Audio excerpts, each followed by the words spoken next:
lundi de Pâques va apporter certaines publications d'une grande importance, surtout pour ceux qui suivent de près les marchés asiatiques. Donc jetons-y un coup d'œil.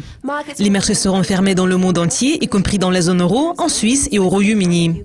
Cependant, le PIB du premier trimestre de la Chine, qui est bien surveillé, sera publié à 2 heures.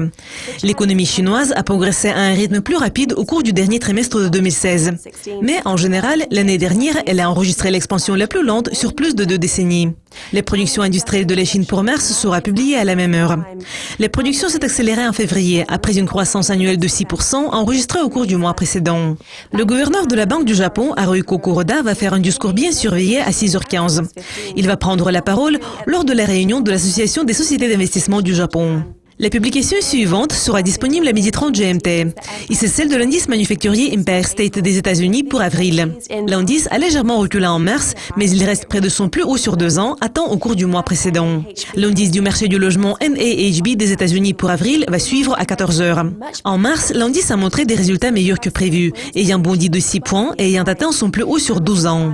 La Banque de réserve d'Australie va publier le compte rendu de sa réunion d'avril à 1h30. Et il est d'une grande importance pour les traders de Lucie, car il va inclure l'analyse de la situation économique et va probablement fournir certains indices sur l'avenir de l'économie australienne. Je m'appelle Jessica Volker. Vous avez regardé le calendrier économique pour lundi 17 avril.